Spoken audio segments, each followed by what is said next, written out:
There are quite a few exciting upcoming MMOs on the horizon that look like they could be worth a play, but some of them may have slipped under your radar, so I'm going to cover the ones that I think are going to be pretty good. I've also included the links for all the information about these games that I have found, so here we go. So first on this list is Anvil Empires, which is a strategy action MMORPG developed by Siege Camp that takes an MMO to a brand new level. This MMO is heavily focused on PvP as a real-time melee battle against other players in this massive setting. Instead of taking the Conqueror's Blade approach where a player controls like a single cohort of soldiers, every single cohort is comprised of very real players, meaning that if there is 50 versus 50 in a match, quite literally every soldier in that unit is made up of a player. That could be huge. And the MMO elements don't stop there, as you and your fellow players build settlements and fortresses by grouping together, pooling resources, which every player has the capability to contribute to. Taking that a step further, your settlement can also be sieged by enemy players and requires your team to defend against these invaders. On the flip side, if your group is sieging an enemy fortress, you must set up and defend supply camps and logistic lines to keep your allies well fed and provided for. Personally, this game looks incredible, and it's such a unique stab to the MMORPG market that I honestly think that it could be loads of fun. I suppose my only concern would be the ups and downs for MMORPG player bases. Sometimes MMOs are popping off and other times they're a little bit slow, so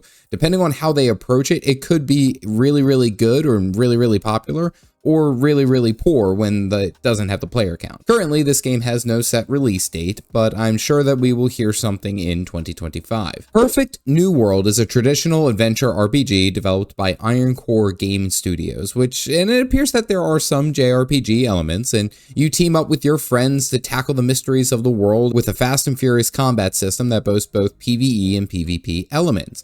The crowning feature of this game, at least from what I can see, is its graphics. Oh man, it's going to be one of them pretty looking MMORPGs. So I'm sure that a lot of players are going to spend some time here. They are looking to include what Steam says is 4 races. However, they only list the first 3, Elvens, Mythics, and Humans. I don't know what that is. Maybe they were talking about the classes, which there are 4, that can be played currently. The Gale Blade, the Berserker, a Dragon Spear, or a Mystic Sword. From what I can tell, the combat is super fast and not restricted, which allows you to use unique combos and such as you go through your playthrough. This game does seem to have a stronger emphasis on PvE elements, as well as the open world challenges and some dungeons that can be explored, but it does also have PvP capabilities. They are also looking to include some puzzles as well as other non-traditional MMORPG elements, and they look fairly interesting. I think this game would definitely have its niche, seeing how players really liked Throne and Liberty as well as other games like BDO, but we will have to see how this game shapes out. I'm still currently on the fence of it. It does currently have my eye. They apparently are going through some of their earlier testing of the game and is simply marked as coming soon. Bellatores is one MMORPG that I didn't even know what was being worked on until recently, and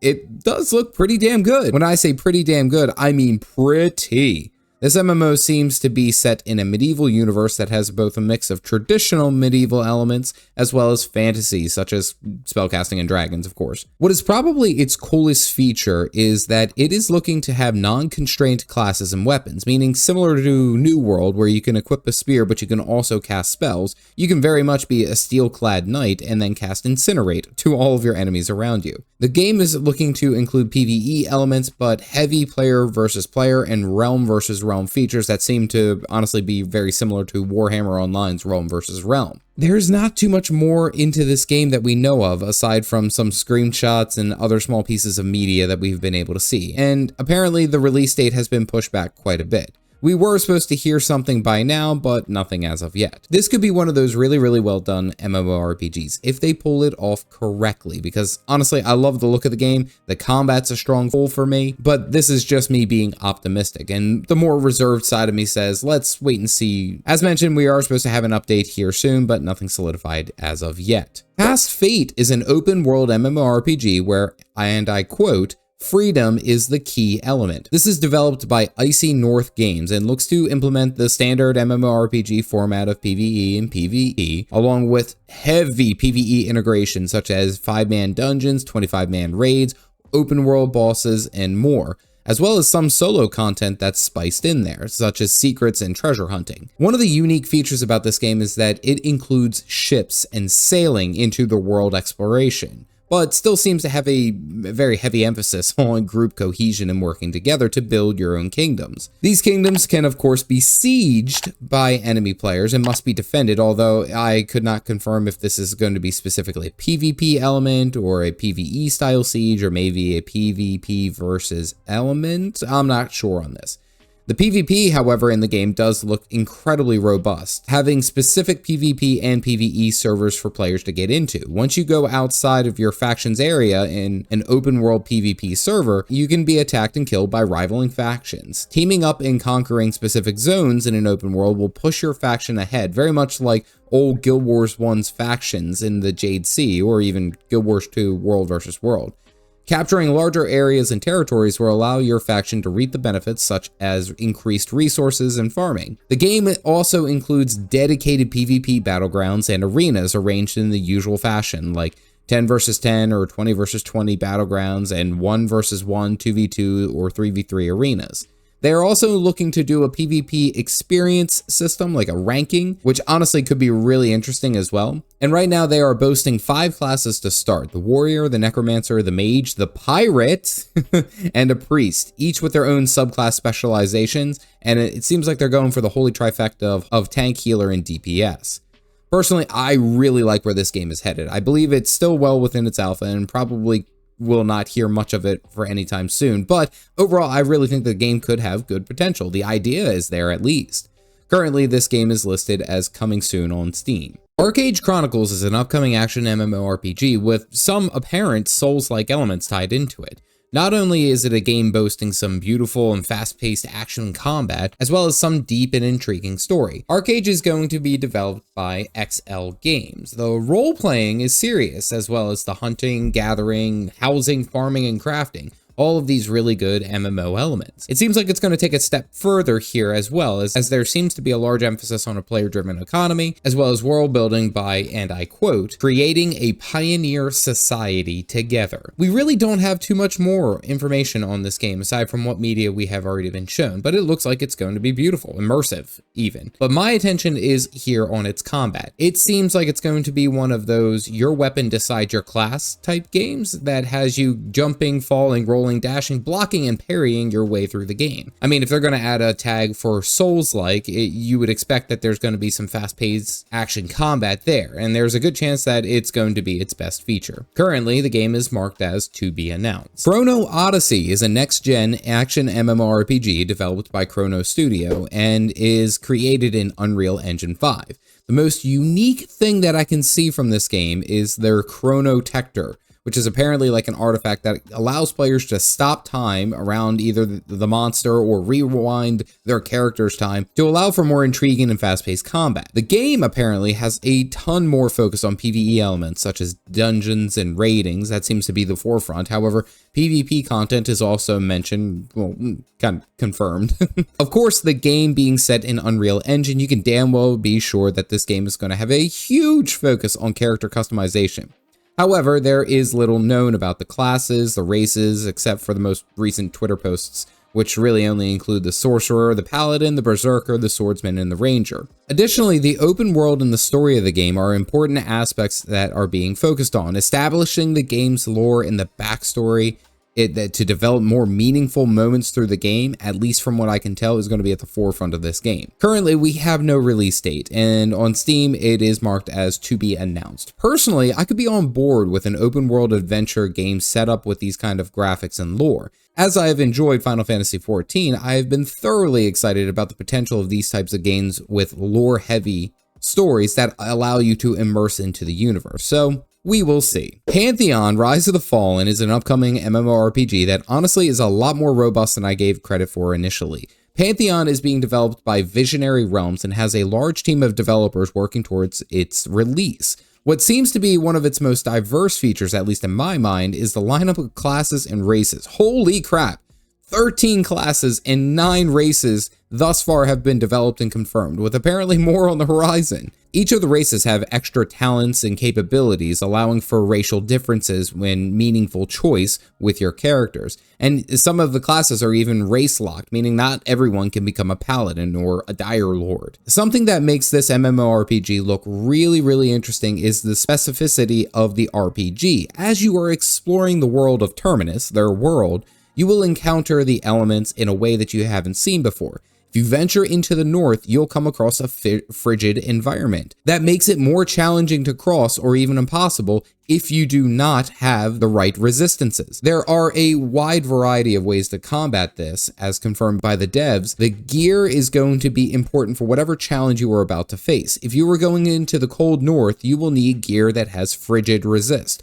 Or if you go into the desert, you will need scorching resistance. All of this plays into the idea is that there is no universal BIS, or best in slot. Each situation is unique and requires a unique take on how to handle it. That is wild in my mind. There's also other elements such as like perception, which allow secrets in the open world to be identified if you're the appropriate class. Another interesting take is disposition, where it seems that characters will change their thoughts and responses to you based off of how well they like you or dislike you, which honestly I think is badass. That's awesome. This game has a lot of potential elements to make a fantastic MMORPG and is one that is sure to make a huge wave into the market.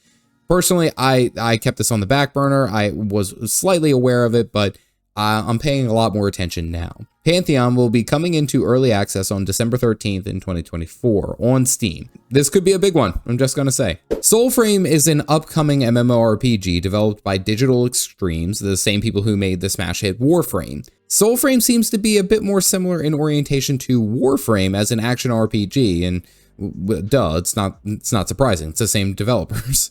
It seems that Soulframe is based more on a sword and sorcery traditional MMORPG, but with some nuances. But they've only recently lifted the NDA, and we're preparing to have a lot more knowledge of this game at the time of this recording. Force Gaming has actually released a dedicated video on this, and I've included a link for more information, unless I repeat heavily on experience that I don't have. Dune Awakening is a game that I am thoroughly excited to try out and play here soon. Dune Awakening is an open world survival crafting MMORPG based in the world of Dune. This is being developed by Funcom, the same people from Conan Exiles. This has you on Arrakis, where you and other large contingents of players will be moving out and gathering resources and delving into research labs, all the while to improve your character's functionality in the world.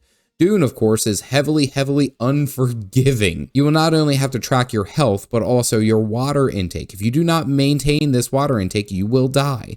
Players get to choose between the few classes that have been revealed, a Mentat, or a super intelligent mentalist, a swordmaster, a trooper, or a Bene Gesserit alkalite, a ritualistic adversary who can use the command of their voice to prompt other players to do their bidding. This game is in an alternate timeline to Frank Herbert's Dune universe, where the game focuses on Leo Atreides and Baron Harkonnen fighting over control of Arrakis. At certain points, you will be able to join these factions and fight for the resources in the open world. However, in the deep desert, or basically a giant free-for-all, regardless of your faction, players are able to combat and kill each other for all the items and the resources that are out there.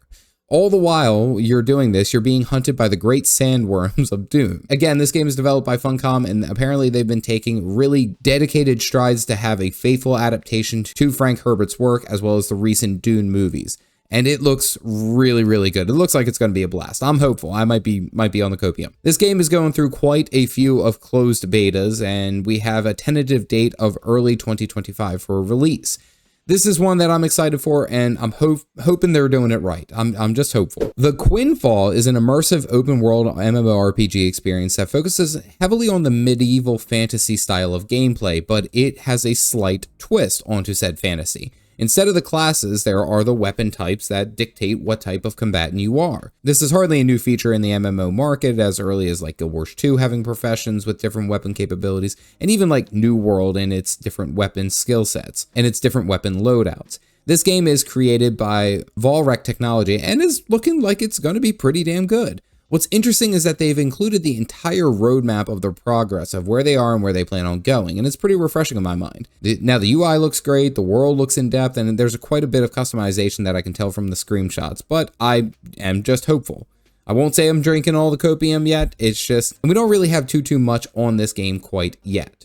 Currently, there is no release date, but it is decided that it's coming soon on Steam. Light No Fire is an open-world adventure survival MMORPG that is quite simply massive. The map of this world is set to be the same size of Earth, which is absolutely bonkers. Light No Fire is developed by Hello Games, the same developers who made No Man's Sky, which, of course, let's be serious, that game is immense as well. The heavy focus of this game is meant to be around exploration and survival, and the gameplay trailers and combat thus far have looked breathtaking, to say the least.